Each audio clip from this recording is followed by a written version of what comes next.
Habang nanonood tayo ng gera sa Iran sa ating mga telepono, may oras na tumatakbo sa Pilipinas. Hindi ito oras ng digmaan. Ito ay oras ng gasolina. 45 days. Yun lang ang natitira sa ating supply ng langis noong huling linggo ng March. At ngayon, ayon sa Pentagon, maaaring lumala pa ito. Noong February 28, 2026, sinimulan ng US at Israel ang Operation Epic Fury, isang malawakang air campaign laban sa Iran. Ngayon, 5 weeks na. At ayon sa pinakabagong ulat ng Washington Post, may posibilidad na ang susunod na hakbang, ground operations sa loob ng Iran mismo. Wala pang desisyon. Pero ang mga tropa nakarating na. Libu-libong US troops, kabilang ang Marines at elements ng 82nd Airborne Division, dumarating na sa rehiyon. 2 Marine Expeditionary Units ang naglalakbay patungo sa Middle East mula sa magkabilang panig ng Pacific. Ang 82nd Airborne, ang Rapid Response Force ng US Army mula Fort Bragg, ay kilala bilang pwedeng mag-deploy kahit saan sa buong mundo sa loob ng 18 hours. Ano ang posibleng target? Ang pinakamahalaga, Kharg Island, isang maliit na isla sa Persian Gulf na humahawak ng humigit kumulang 90% ng lahat ng oil exports ng Iran. Tinawag pa ito ni Trump na crown jewel ng Iran. Kung makuha ito ng US Marines, direktang titigil ang oil production ng Iran. Pero may kapalit, mas matagal na maaapektuhan ang Strait of Hormuz para sa lahat. Bakit mahalaga ang Strait of Hormuz sa Pilipinas? Simple lang, ito ang pinakamahalagang oil choke point sa buong mundo. 21 miles lang ang lapad. Pero 20% ng lahat ng langis sa buong mundo ay dumadaan dito. Bago pa man magsimula ang gera, mahigit 100 ships ang dumadaan araw-araw. Ngayon, bumagsak na ito sa iilang biyahe kada araw. At narito ang problema ng Pilipinas. Halos lahat ng krudo na ina-import natin galing sa Middle East. Saudi Arabia ang ating pinakamalaking supplier. Hindi tayo nag-i-import mula sa Iran mismo. Pero ang ating mga supplier dumadaan sa Strait of Hormuz. Kung sarado ang strait, sarado ang supply. Ganoon kasimple at ganoon kakomplikado ang ating sitwasyon. May isa pang layer ng problema. Hindi lang tayo umaangkat ng krudo.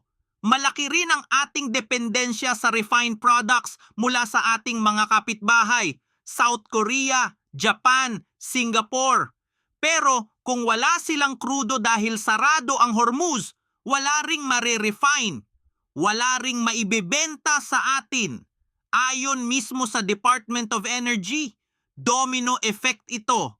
Kung babagsak ang mga refineries sa Asia, babagsak din tayo. Tingnan natin ang mga numero.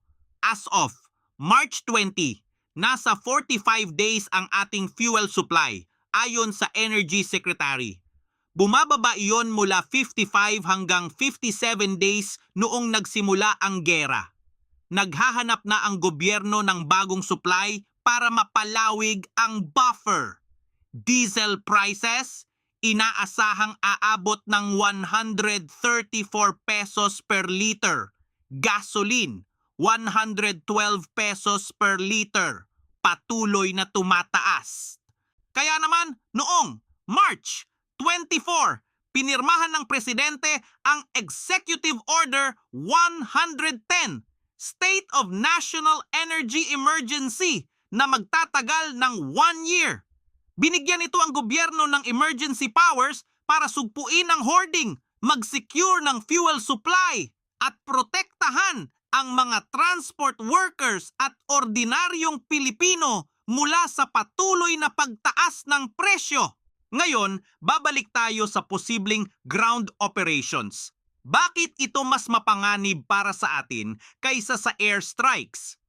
Dahil kung magland ang US troops sa Kharg Island o magsagawa ng raid sa coastal positions malapit sa Strait of Hormuz, ang tugon ng Iran ay magiging mas marahas, mas maraming misail, mas maraming mines sa dagat, at mas matagal na sarado ang Hormuz. Para sa Pilipinas, ibig sabihin nito mas mabilis na mauubos ang ating fuel buffer. At may isa pa tayong problema na hindi kaagad napapansin, ang AFP modernization.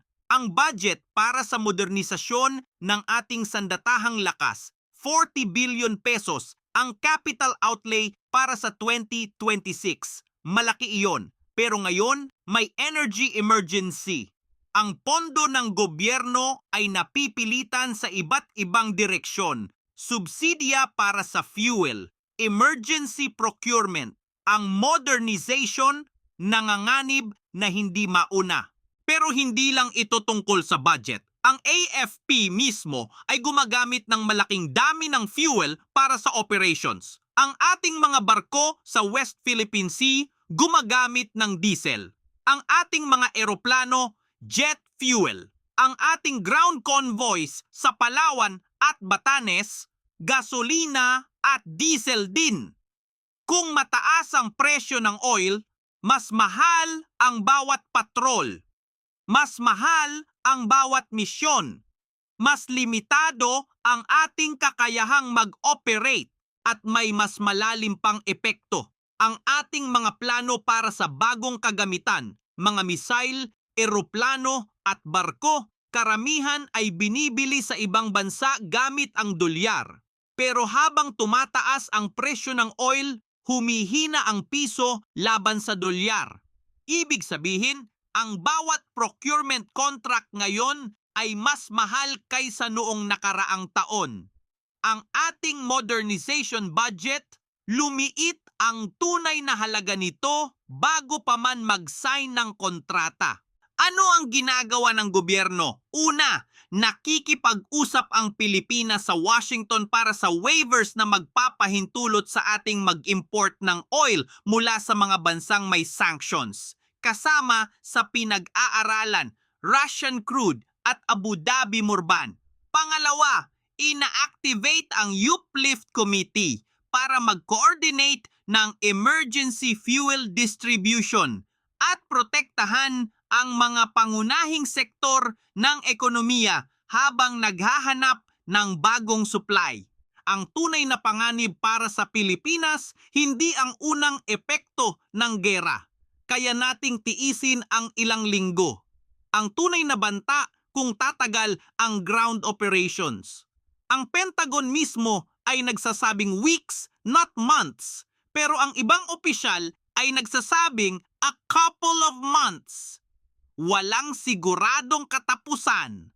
At para sa isang bansang nagsisimula pa lang mag-recover ng fuel buffer, kahit one additional month ay malaking pagsubok. Kaya naman ito ang tamang panahon para tanungin, sapat ba ang ating paghahanda? Sapat ba ang ating strategic petroleum reserve? Sapat ba ang ating military fuel stockpile para mapanatili ang ating presensya sa West Philippine Sea kahit ilang buwan pa ang gera sa Iran? Ang mga tanong na ito hindi lang tungkol sa ekonomiya. Ito ay tungkol sa seguridad. At sa kasalukuyan, wala tayong malinaw na sagot. Ang gera sa Iran ay libu-libong kilometro ang layo. Pero ang epekto nito nandito na sa ating mga gasolinahan, sa ating mga palengke, sa budget ng ating sandatahang lakas. Habang inihahanda ng Pentagon ang susunod na hakbang, ang tanong para sa ating lahat ay ito, hanggang kailan kakayanin ng Pilipinas? Abangan natin kung paano magtatapos ang Operation Epic Fury at kung ano ang mangyayari sa atin pagkatapos. Mag-like at mag-subscribe at panoorin ang mga video na nasa screen ngayon.